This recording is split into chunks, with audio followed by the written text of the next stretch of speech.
Hi guys নমস্কাৰ। মই তেজপুৰ বন্ধু মোৰ দীপাংকৰ বৰদাদাৰ ঘৰত যোৰাটিতে নিশাটো মই কটালোঁ।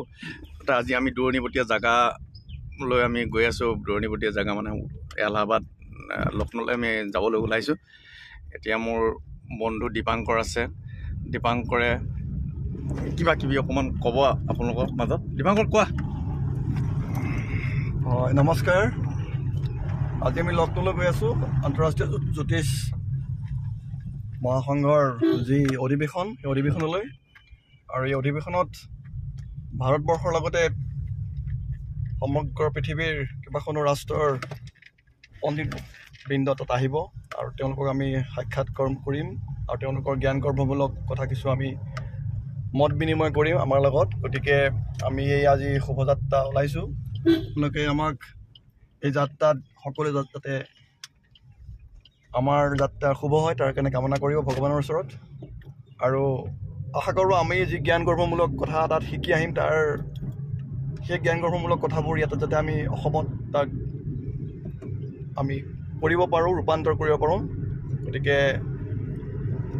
অৰ্ণৱ ৰঞ্জন শৰ্মাৰ যিটো এই চেনেল, আপোনালোকে সেই চেনেলটো ছাবস্ক্ৰাইব কৰিব আৰু পাৰে মানে এই কথাবোৰ আপোনালোকে নিজৰ ব্যৱহাৰিক জীৱনত গুৰুত্ব সহকাৰে লৈ তাক কাৰ্যক্ৰমত লগাব। গতিকে সকলোকে মই নমস্কাৰ আৰু শুভ ৰাতিপুৱাৰ আনন্দ সকলোৱে লওক তাৰ কাৰণে কামনা কৰিছোঁ। ধন্যবাদ। মোৰ বন্ধু দীপাংকৰ বৰদাদাক মই ধন্যবাদ জনাইছোঁ। মোৰ লগত সহযাত্ৰী, একেলগে আমি যাবলৈ ওলোৱা সহযাত্ৰী। আৰু আমাৰ লগত এজন দাদা আছে, পাইলট দাদা। তেওঁ আমাক সহযোগ কৰিছে এই ক্ষেত্ৰত। দাদা কিবা এটা কওক। আমি দূৰণিবতীয়া যাত্ৰালৈ গৈছোঁ। এতিয়া আমি গুৱাহাটী ইণ্টাৰনেশ্যনেল এয়াৰপৰ্ট, গোপীনাথ বৰদলৈ এয়াৰপৰ্টলৈ আমি যাম। তাত কিছু সময় থাকি আমি ব্লগটো বনাই আছোঁ আৰু এই ব্লগটো আৰম্ভণিৰ পৰা শেষলৈকে স্কিপ নকৰাকৈ চাই থাকিব। ৰাইজ আপোনালোকক সকলোকে ক'লোঁ চাব, সকলোৰ সহযোগিতা কামনা কৰিলোঁ।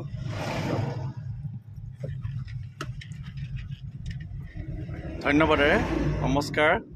আকৌ পুনৰ আমি কিছু দূৰ যোৱাৰ পিছত